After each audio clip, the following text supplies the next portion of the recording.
I forgot to include in the bio that I was once a teaching assistant at the College of Sustainability. I was a TA in Global Environmental Governance. Yes. Yeah, so I've been around. So it's an immense honor to be delivering today's lecture. My gratitude to Miller, the College of Sustainability, for this platform and my invitation. Thank you, Professor Sek, Prof. It's great to be here. A very special thanks to the Dwell family. Wendy, Alida, Nicola, we just met close to the waterfront. It was fun, though not planned. Cam, Tom, Clara, Nadia. Wendy and Maynard very kindly opened up their home to a very broke PhD student in 2019, 2020. And they allowed me to stay at their place at below market rates, while she and Maynard were away in Sweden. So thanks, Wendy. I hope I didn't break anything. In 2016, when I was practicing law in Nigeria, I began to consider applying for grad studies here in Canada. I came across one of Maynard's videos on the 2015 Paris Agreement, and I reached out to him that morning. I reached out to him and I left for court that day. But by midday, Maynard had responded, expressing interest in my work. Now I receive quite a number of similar emails from students across the world who want to pursue grad studies. And I remember the speed with which Maynard responded to me, and that is a judgment, because I've not been able to match that. Maynard and I, we were very different. We had different soccer teams. I support Chelsea. Is there any Chelsea fan here? Yeah. Oh, come on. I support Chelsea in the English Premier League. Maynard supported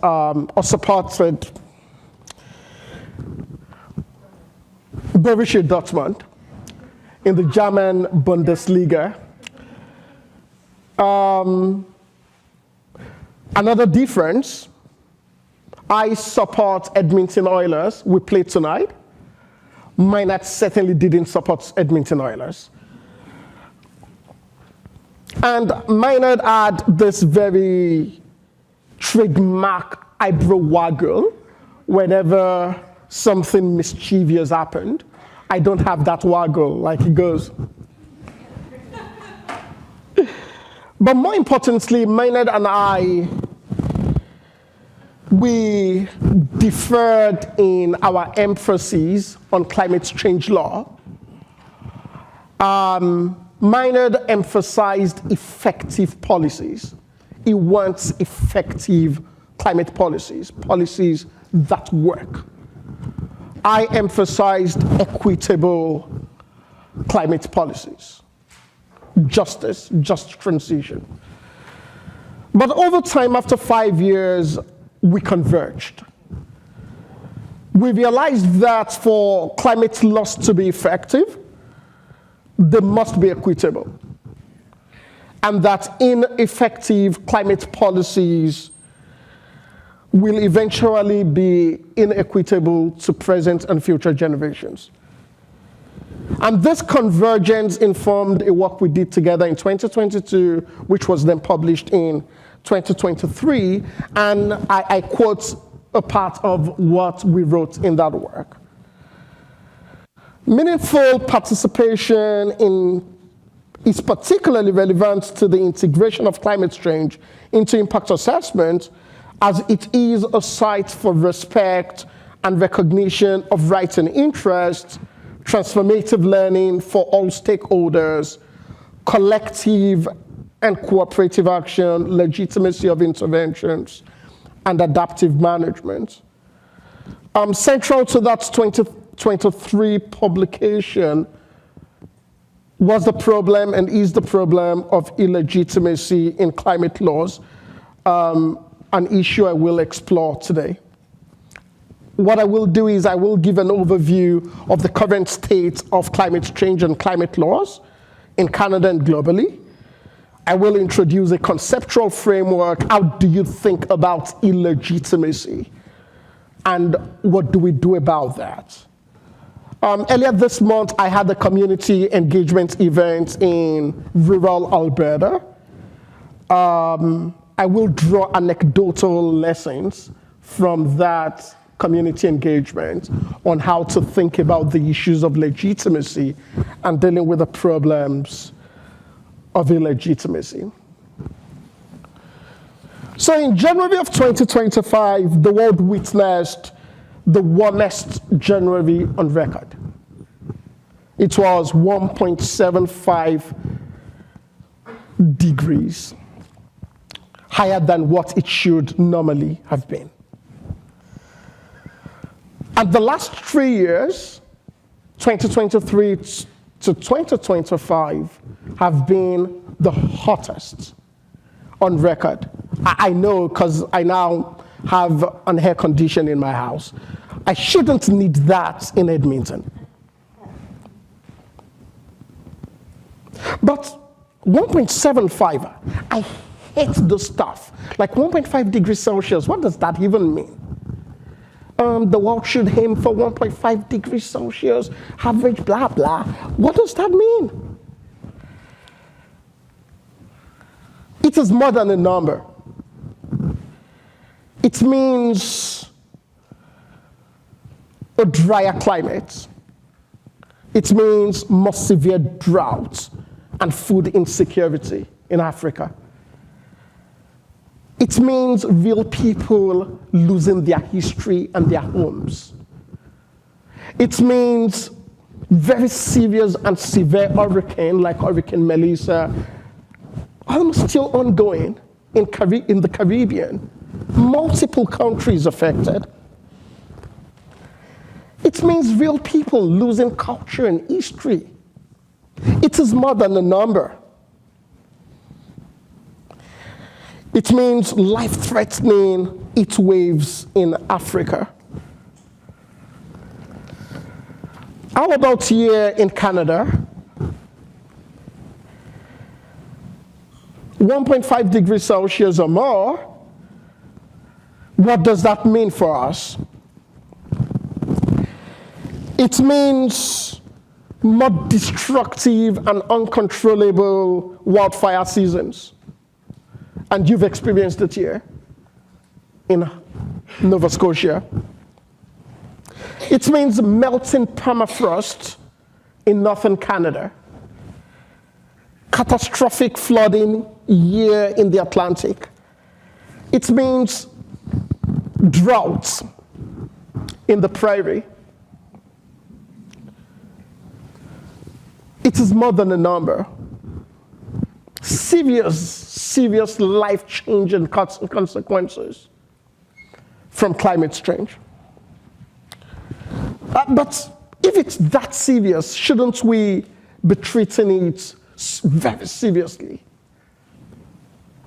But we literally continue to add fuel to the fire. Rather than meaningfully reducing the human causes of climate change, the world is doubling down. The projected and planned fossil fuel production till 2030 is 120%. 120% more than would or will be conducive or suitable for a safe world. 120% more plant production.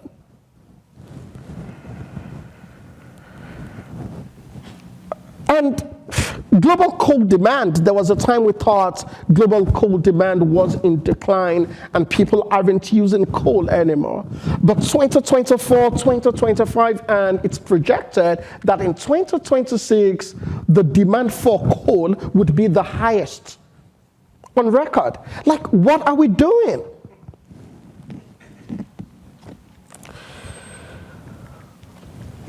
After the 2015 Paris Agreement, there was this movement to enact climate legislation, climate laws. And this platform shows almost 2,000 climate laws that have been enacted between 2018 and 2025. That's a lot of laws, right? A lot of laws. But what this suggests is that action is being taken to deal with climate change. In the last few years, however, what we have witnessed is a worldwide reversal and watering down and neutering of climate laws. So, for example, European Union leaders are now including a revision clause in their climate commitment, which would allow them the flexibility to review their climate targets for reasons including competitiveness. Another example, after a decade of negotiation, countries have failed to approve the International Maritime Organization Net Zero framework. And that would have helped us reduce emissions from shipping. And if you're still not convinced, a while ago, Mark Carney led the creation of what was called the Net Zero Banking Alliance, and this year, that was shut down. Do you need another one? How about 48 hours ago, Bill Gates published an article basically saying, let us prioritize economic growth over climate change. There is a reversal in the little progress that the number of laws that have been made over the years would have indicated. There is a global backsliding. How about in Canada? In Canada, and you would see that I used Canada the Moonwalking Laggard. If you are familiar with Michael Jackson, I thought I should use a picture of Michael Jackson moonwalking so you would have gotten the idea better. Typically, we've not done well in Canada as regards climate change.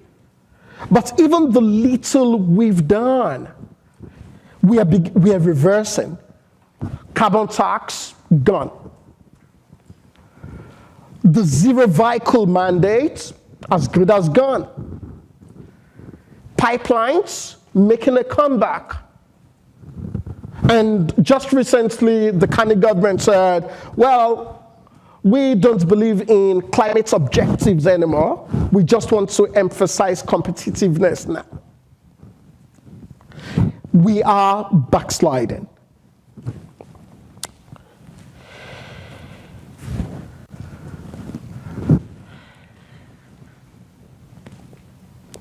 In Canada, so what we've seen in Canada and other places in the world is that we are in an era of retrenchment. What I started with was that I showed you how important this subject is. It is consequential. It is life-changing. I've shown you laws that appear from 2015 to date. It appeared to show that we were doing something about it. But I've now shown you multiple proofs of how across the world we are drawing back and backsliding. So the question you should ask yourself is why? And explanations you get for the question why range from Donald Trump. Donald Trump and his anti-climate policies. Or you would hear the global far right. Or Russia's attack on Ukraine. That's the reason there is backsliding in climate actions. Or China's economic influence and we need to compete with China. That is a good enough reason to draw back on meaningful climate action. But I would agree that probably there is a sense in which those explanations perhaps play a role. But I think the more accurate narrative, I would argue, is simple. We don't need to overcomplicate things. Governments reverse policies that are not accepted or policies that are perceived as not accepted by the public, as they do not want to risk their hold on power. Government reverse policies that are not accepted or perceived as not accepted by the public because they do not want to risk their hold on power. This is the problem of illegitimacy, and that's what I'm speaking to today. And I want you to pay attention to two concepts. I know I have quite a number of students in the audience. And on another day, I would have jumped into the crowd to engage with you. But allow me to be professorial.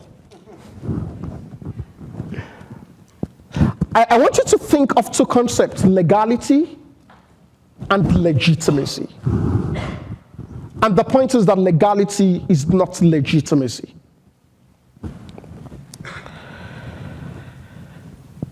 Law, just as law, is not the answer to climate change. Shocker. The Supreme Court of Canada in the Greenhouse Gas Pollution Pricing Act reference provided a useful articulation of the unique features of climate change.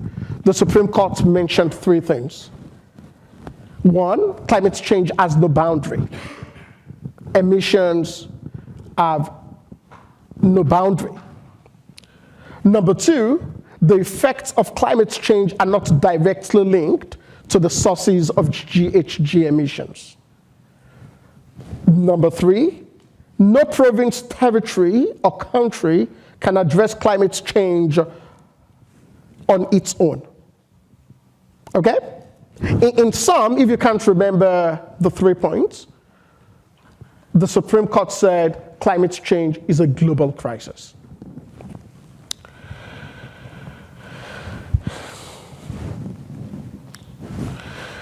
The global nature of climate change compels, and I think I went ahead of myself there. That's a fun one, but I will come back to that. The global nature of climate change compels a global response. And I don't know how familiar you are with climate change. We've had the 1992 United Nations Framework Convention on Climate Change. We've had the 1997 Kyoto Protocol. We've had the 2015 Paris Agreement. All these conventions, international agreements, then inform our national laws like the Greenhouse Gas Pollution Pricing Act or the Net Zero Emissions Accountability Act, or it informs provincial laws. So you've got these international conventions that shape domestic legislation. However, framing climate change as a global issue and approaching climate change or climate lawmaking from its global perspective might be one of the most overlooked yet crucial limitations of effectively addressing climate change. I would repeat that. Framing climate change as a primarily global problem might be one of the most serious, consequential limitations of effective climate governance. Climate change is at once a global problem and a local reality. It requires that we make radical choices, far-reaching changes in the most basic areas of life. It requires that we rethink the food we eat, how we eat, the cars we drive, our transportation, the way we build our houses. It requires that I consider, should I do this on Zoom or should I travel? It affects us at the most basic level. You don't legislate such a far-reaching local level phenomenon from such a high level. You don't engage such a matter almost entirely as a global top-down concern. Put simply, and I will try to make this very simple, until we put the local at the center of climate lawmaking, the problem of illegitimacy will remain and perhaps worsen. So laws, Greenhouse Gas Pollution Pricing Act, the Supreme Court in 2020 or 2021 affirmed the legality of the Greenhouse Gas Pollution Pricing Act, but that law never attained legitimacy. So a couple of years after the Supreme Court affirmed the legality, a government had to come and gutted a central piece of that legislation because it didn't attain legitimacy. Legitimacy, not legality, guarantees the durability and long-term effectiveness of law. Legitimacy, not legality, guarantees the durability and long-term effectiveness of law. In my class, at this point, I will stop and say, did you get it? Do you understand? But I won't do that with you, okay? Let's move on. Let's talk about the problem of legitimacy. These were the best pictures I could get, okay? So, in 1998, and are there lost students here? Any law students? Yay! Constitutional law is fun, right? And you love the succession reference. Yes. I won't tell your prof. So the Supreme Court in 1998 engaged with various questions in a case called the succession reference. And what that is done for often, unwritten constitutional principles, but that's not what I'm talking about. There were parts of that decision where the Supreme Court gave us the definition or some of the main features of legitimacy. The Supreme Court said that beyond the need for adherence to the rule of law, legality, the Canadian political system must be capable of reflecting the aspirations of the people. And that the political system must allow for the participation and accountability of the people. In other words, the court said participation, if you're taking notes. I wonder if you will be examined on this, because I can see like very serious note takers. Wow. Students in my school, sorry, I'm just a very, this is a formal setting, so let me go back to type. So participation, accountability, and a system aligned with the aspirations of the people, those are the features of legitimacy, according to the Supreme Court in the succession reference. The first Indian national to become an American law professor, Sawyer Prakash Sinha, made the point that the legitimacy of a legal order is dependent upon how well that order accommodates the demands of liberty, community, and social justice, rather than helplessly succumbing to the police power of the state. The flip side is true. Illegitimate legal orders do not accommodate or seem not to accommodate the demands of liberty, community, and social justice. Such legal orders are bedeviled by one or more of the following, and I tried to use these pictures to depict these three things. A single order, a single value approach, normative monopoly, and the presumption of perfect communication. I call these three things the indicia or the indicators of illegitimacy. A single value approach, normative monopoly, and the presumption of perfect communication. The common denominator of those three indicia is what a legal theorist and sociologist, Jane Griffiths, referred to as the neglect of the shop floor of social life. In those three things, you find the neglect of the shop floor of social life.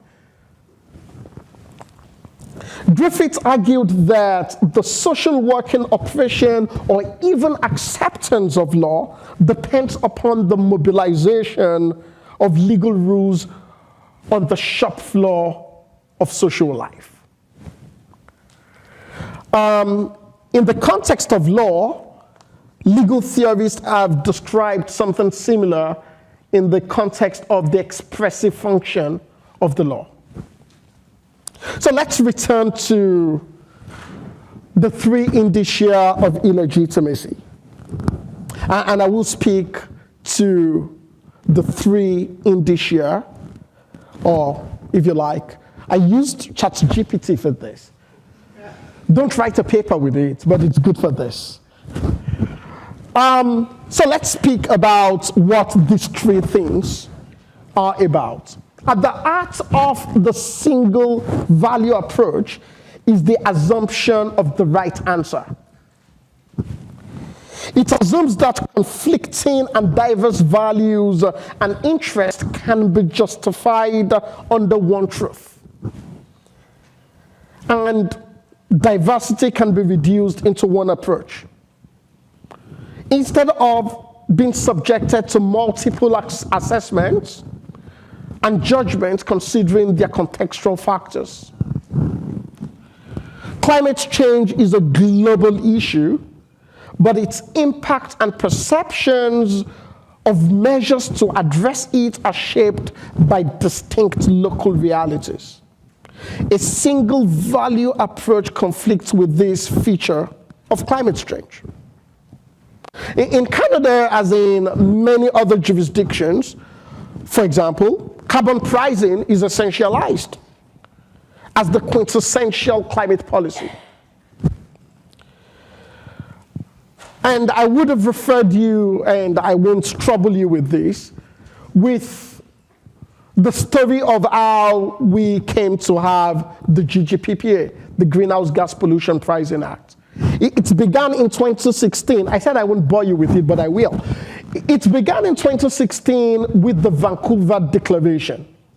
The Vancouver Declaration, every province in Canada with the federal government signed up to that. And the Vancouver Declaration had a lot of climate measures in it, including carbon pricing. Then fast forward to the Vancouver Declaration becoming the Pan-Canadian Framework on Clean Growth and Climate Change. At that point, carbon pricing was made the essential, most important subset or most important measure in the Pan-Canadian Framework. So in the Vancouver Declaration, we had many measures. In the Pan-Canadian Framework, we had other measures, except that carbon pricing was made as the must-have. So what then happened was that provinces that had subscribed to the Vancouver Declaration kicked against the Pan-Canadian framework and subsequently challenged the Greenhouse Gas Pollution Pricing Act in court. Single value approaches such as the essentialization of carbon pricing are driven by single narratives. For example, putting a price on carbon must be achieved through explicit mechanisms like carbon tax and cap and trade. These narratives overlook the sentiments, experiences, and concerns that shape local resistance to transition policies. Let's talk about the second one, normative monopoly. The conventional positivistic approach to law represents the state, the government, as the sole mobilizer of individuals and individual actions. Normative monopoly overlooks the social context in which people live and assumes that behaviors are more influenced by legislation than norms derived from social relationships. That assumption forms the basis of state-centric laws. It promotes top-down regulatory approach, a top-down regulatory approach. The state creates the law, the people follow the law. Such laws often fail to acknowledge and consider the lived experiences of those being governed. John Griffith reminds us, the behavior that a legislator seeks to regulate does not take place in a normative and structural vacuum, but in a specific social context overflowing with indigenous behavioral norms and social organization. Climate law in Canada has primarily stayed at the level of the state. This is not only in respect of the oversized role played by the federal government, but also the loud opposition of provincial governments, or some provincial governments. The picture we get is one level of government tussling with another level of government, and both levels of government purports to represent the people. This is the myth. It's a myth of representation. So decoupling the macro arguments of states from the micro arguments of people and appreciating the limits of state-based representation is vital. So for example, the macro reasoning of a state for a climate law could be competitiveness. But the micro reasoning of a local community would be cultural sustenance or community sustenance. The failure to disaggregate macro arguments from micro arguments and engage stakeholders and right holders on the shop floor and to address local concerns constitutes a key barrier to the legitimacy of Canadian climate laws. I will go to the assumption of perfect communication. The assumption of perfect communication is that law gets to the local communities unmediated, and that the laws as made by the legislator is as understood at the local level. In fact, there is a presumption in law and there is a statement in law that ignorance of the law is not an excuse. But the truth is, understanding the law or even finding out the intentions of the legislator is very complex. Judges have an entire system to try to figure out the intention of the legislator, and in many cases they get it wrong. But there is this assumption that those at the local level understood the laws just as passed by the legislator. I call that the presumption of perfect communication. So take the Greenhouse Gas Pollution Pricing Act, for example. It's a mammoth legislation. Over 300 sections, about 4 parts in hundreds of pages. Then as though that wasn't complicated enough, they added some regulations. How was that law perceived at the local level? It was simple. Government is making our lives more expensive.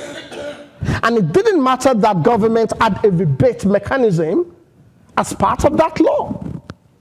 But the problem was that that law, whether before it was made or after it was made, there was no meaningful engagement with people at the local level to really explain what the law was about. People at the local level were not engaged. And that is one of the problems with the lawmaking venture in Canada. There is no requirement for public participation when laws are made in Canada. So if legislators make the law in Canada, they can or might not, at their choosing, engage with the public. But even if they did,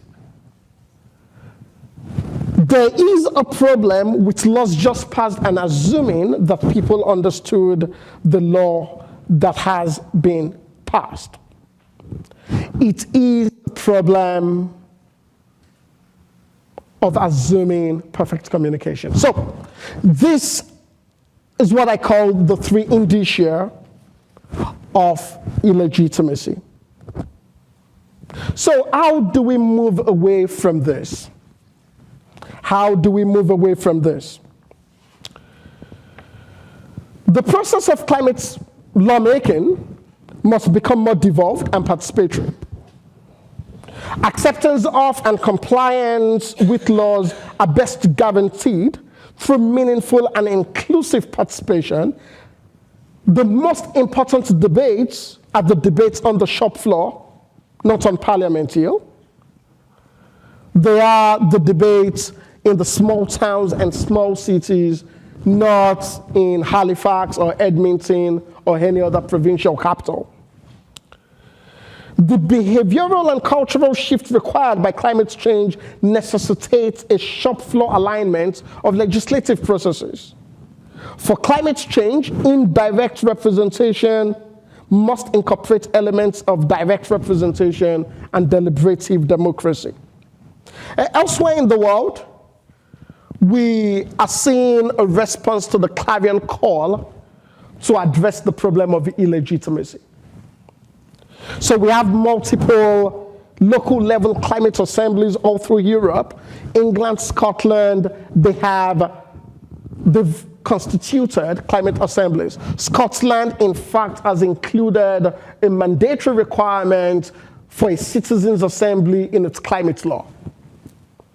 In France, after the 2018 yellow vest protest against the green energy policy of that country, the country, France, convened the French Citizens' Convention on Climate Change. But these high-level mini-publics, the citizens' assemblies, they are not enough. More importantly, what I argue is that we need what James Mansbridge, a political scientist, has referred to as deliberative systems. A dynamic, complex system of interdependent parts where the labors of decision-making are divided to reflect the factual contingencies, competing normative requirements, conflicting interests of a large swath, a large number of citizens. No singular part of a deliberative system will achieve the goals of the system, but they can complement, balance, and contribute to the overall quality of the whole. So what does this mean for climate lawmaking? At the most fundamental level, it means that the participation of individuals must be made mandatory in the legislative process. A subsidiarity approach to lawmaking, which allows for climate lawmaking and implementation to occur at the most local level, is most appropriate in the climate context. So about a month ago, my research team took preliminary steps to begin experimenting with the deliberative systems approach. What we did was to bring together a number of rights holders and stakeholders for an informal meeting in Kinuso, highlighted in yellow, and these persons came from across surrounding towns, High Prairie, Slave Lake, Swan Hills. And at first, I doubted that anybody would come, because we had this event, this meeting, we had it in the heartland of Alberta, where people are known for supposedly anti-climate sentiments. And indeed, I sent an email to many councillors in these towns, and one of the councillors sent a response to me, certainly not interested. Our partners, our local partners, posted Facebook adverts, and some of the comments we got were like, "You're climate scammers. You're pseudo-science climate terrorists." But the persons who made these deplorable comments, they were in the minority. Many more people were sincerely inquisitive. Some asked us, will the dialogue, the climate dialogue, would it be a fairly open discussion? Some asked, if climate change is an emergency, why does it seem to last forever? Do emergencies last forever? At the dialogue, we had rights holders from indigenous communities. We had a number of councillors from Kinuso and surrounding towns. We had farmers. We had the owner of an oil and gas service company. We had members of NGOs, civil societies at the dialogue. So we asked people to, in 3 different groups, draw typical persons in their communities, describe the person's profile, and give the person a name. So that is Gardner Sandy. They really took it seriously and they drew well. Gardner Sandy, we have John, the Walker, a retiree, and Joe the farmer. And the reason we used personas or representative personas is to get relatively non-individualized picture of a typical person. But more importantly, it's to help participants engage freely without fear of adverse attribution. To keep engagement concrete and productive, we designed activities to tease out what are the values of the society, what do participants think bad climate policies entail, and what do they think a good climate policy for their areas would entail. So 3 quick lessons that complement those things I've spoken about the 3 indicia of illegitimacy and what to do about them. Number 1, localism ruled the room. But it did so in a way that produced nuance rather than resistance among each group's personas. None of the personas said climate change is not real. Participants didn't suggest that their personas rejected climate actions, but they pushed back against one-size-fits-all climate actions. Local also meant more to them than their geography. It encompassed their livelihood, seasonal realities, service access, and the decision-making culture of their communities.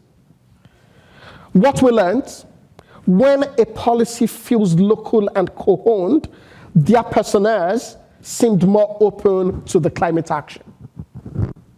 Number 2, another lesson. There was a disconnect between the values held by their personas and the values emphasized by lawmakers, whether federal or provincial. And I give you an example.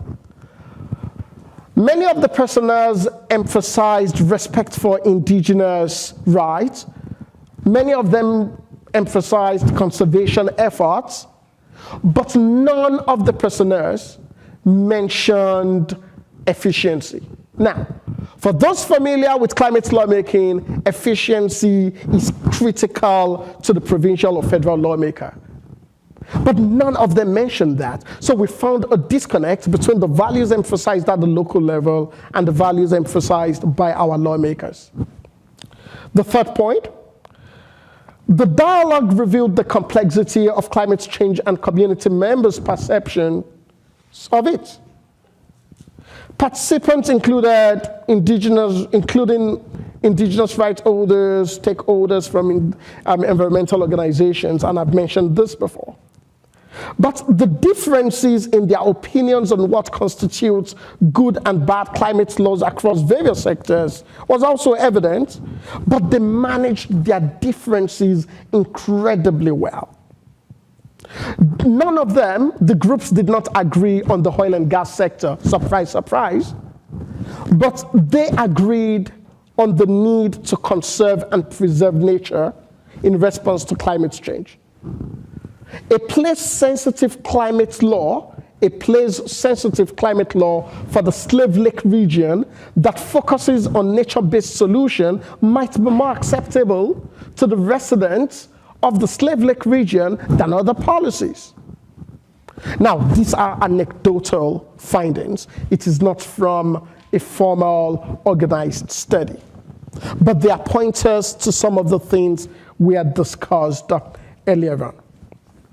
So, finally, there is no shortage of arguments against bottom-up legitimate laws.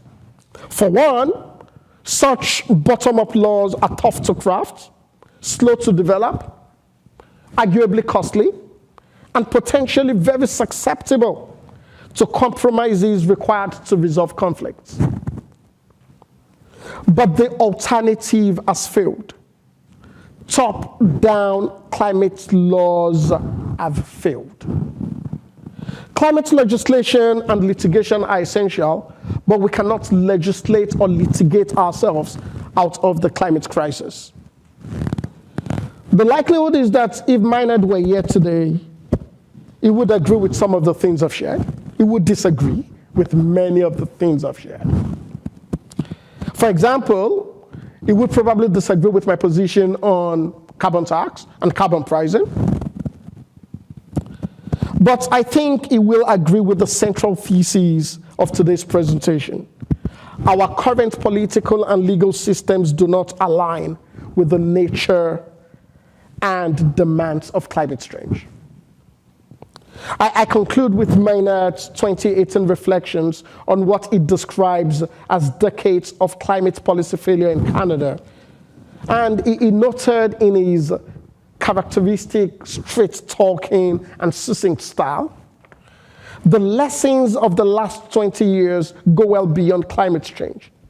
They demonstrate that the way we govern our society is not well suited to respond to change, to deal quickly, effectively, and fairly with challenges or take advantage of opportunities ahead. This is troubling in a world of accelerated change. If we cannot respond effectively to a crisis as serious as climate change, we need to recognize that we likely have a fundamental and systemic problem. My presentation today highlights the systemic illegitimacy of climate law.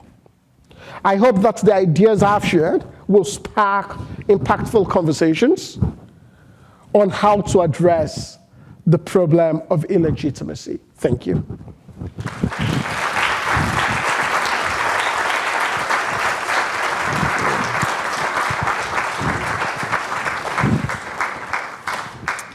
Thank you very much, Professor Majigolagbe, for that very insightful lecture.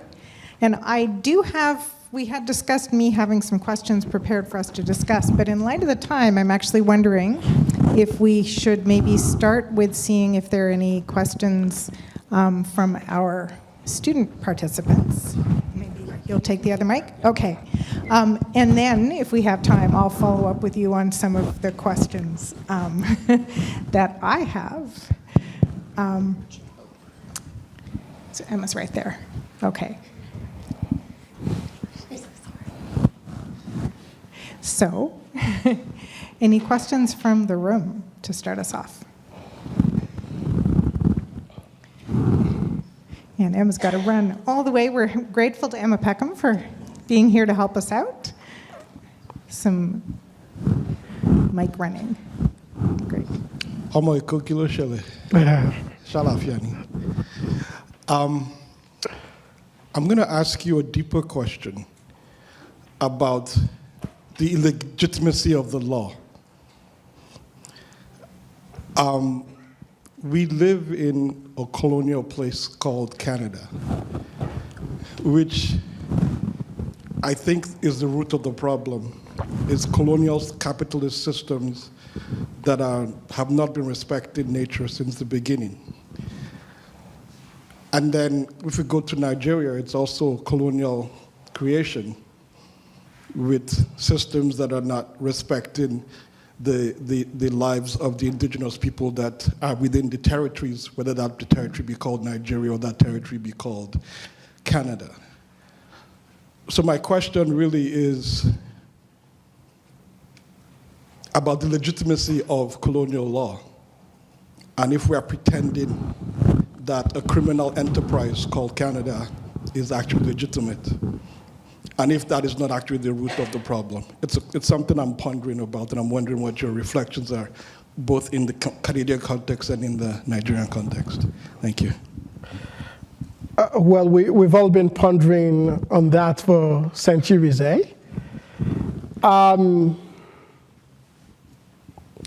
What I try to do, is, it's very easy to get lost in the weeds of these very legitimate issues, but at times to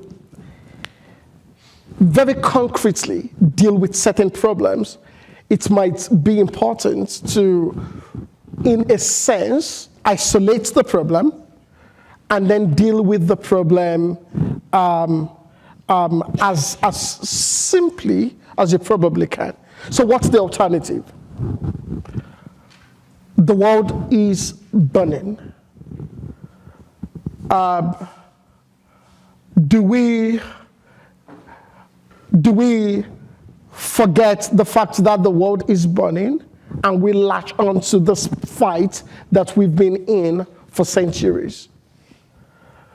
So I think the answer, and it's probably not even, it's something you've been pondering about and many of us will continue to ponder on, is most as sincerely as we can, with all the tools that we can summon, even as we deal with the issues of colonial injustice, we try to co-opt all the solutions we can get, whether that is from indigenous ways of knowing, African ways of knowing, Western ways of knowing. It's a human problem. It's a problem of all of us, whites and black. We need to find a way to co-opt all our ways of knowing to deal with this problem. And meanwhile, the issues you've raised about the colonial construct, the capitalist construct, those are more very subliminal and deep issues. But at once, how do we deal with the subliminal and deep issues, but at the same time recognize that, first of all, we are all humans, and there is a human problem we've been presented. How do we bring together the strength of all humans to deal with this distinctly human problem? So I do not think it's that problem that we can engage with a divided front. I think it is a problem that we must find a way to bring together the humanity of all humans to deal with and confront. There is a question online, which I think I'm going to paraphrase in this way. The person online was wondering if you could speak to the need to address Canada's NDCs and provincial buy-in. The problem of Canadian NDCs and provincial buy-in. And for those who are not familiar with NDCs, NDCs are a nationally determined contribution, basically Canada's climate commitment on the world stage. Canada has committed to, I think, 40 to 45%, but we should be increasing that now. I think we're going around 65% reduction in emissions, probably by 2040 or thereabout. But the buy-in of provinces is a political question and not a legal question. The reason for that is that in Canada, there is no requirement of provinces or for provinces to implement international treaties or international commitments under international treaties. Provinces, for example, Alberta, does not have a mandatory responsibility to also have, for example, 65% reduction by 2040 and 2045. So again, that is a political question, and then it now goes back to how do we go to each province, factoring in the unique circumstances of provinces, the capacity of provinces, the historical responsibilities of provinces. Let us find a way to, in the most fair way, allocate responsibilities, but factoring in their unique circumstances. And I can't say that enough. Time would not permit me to go into the nuances and the complexities of differentiation. But I think one of the mistakes we made in 2016 was that Canada did not approach burden sharing with a differentiation perspective or a differentiation ways of handling the issue of the distribution of climate responsibilities. But we need to co-opt it again. What does the peculiar circumstances of provinces, their capacities, their historical responsibilities, what does it mean for what their responsibilities as far as our commitment on the world stage goes? We need to figure that out. Other questions? So there's quite a few. We'll take 1, 2, 3, and then 4 in the back. Hi there. My question is about how you're talking about on the local level, how it could potentially be a solution. But I think it's easy to talk about that in a city like Halifax, but from what I've seen, it's very difficult. I think the agency is lost in smaller communities, towns. How do we instill that agency that towns, like smaller communities, believe that they actually have an impact?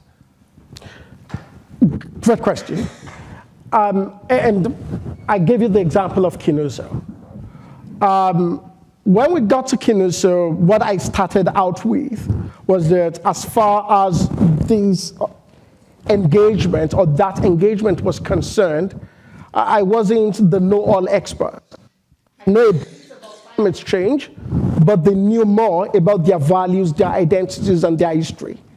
So what I went to Kinuso to learn, I went there to learn their values, their identities, and their history, and what that means for the climate change policy that will suit their values, their identities, and their history. Now, if that's the process, then agency is built into it. It's built into it because this time around, we are not starting with, does this community believe in carbon pricing, like many citizens' assembly play out, like come comment on a specific policy. No, you're starting from the point of what are the values of the community, and that can then inform what are the best climate measures that suit the community. I think there were two down here, 1, 2, and then 1 in the back, and then 1 in the middle again. Have I missed people on this side? I was hoping you could speak to the feelings of hopelessness that come when we consider how climate policy feels unchangeable on an individual level. Now, that's a massive question, and I wish I could give you very clear answers, right? But let's try. Let me give you at least bits and pieces of what could deal with hopelessness. I was having a conversation today, and the question was misinformation and disinformation, and what that means for climate change and effective climate governance. And I reckon that when we hear misinformation and disinformation, we think of anti-climate activists, people pushing against climate policies. But it's occurred to me, and it's occurred to me for a while now, that we have people engaged in misinformation and disinformation on both sides. We have people involved in misinformation and disinformation on the pro-climate change side, and it has been devastating. And I give you an example.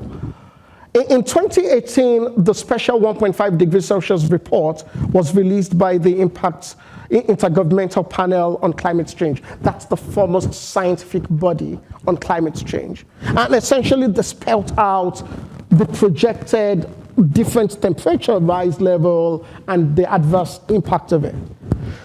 But how did the media cover that report? The media covered it as the world will end in 12 years. And politicians also came out and told us the world will end in 12 years. So it's now 7 years in, and people are asking, the world is not ending. But the report didn't say so. The scientists didn't say so. The politicians said so. And those pushing against climate policies now, they start with saying, you guys told us the world will end. The world is not ending. And Bill Gates, in the publication he made in advocating for let's move off climate change and focus on economic growth, what he started that video with, he had a video and he had this publication, what he started it with is, the world is not ending. Essentially that. Now, how does all of this answer your question?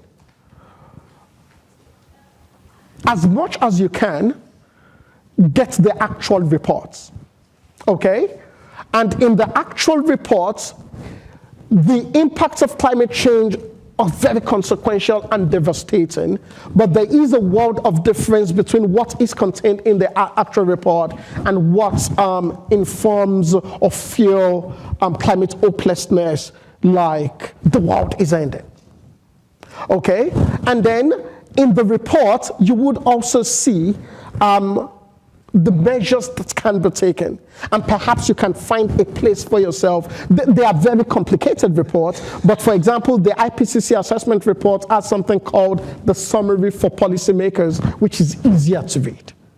So again, and this applies to ChatGPT, and it applies to AI generally, get past all of those, get the actual thing yourself, and think through the implications instead of you going by sensational renderings of those well thought out and well researched reports. Does that help?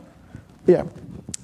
In the interest of time, we have just one other question, and we have someone right in the middle here who is next in line, and I apologize to the others, but perhaps people can stick around afterwards and we can have more of a conversation. So please go ahead. So one of the main parts of this lecture that struck me the most was kind of this like influx of backsliding with regards to climate legislation.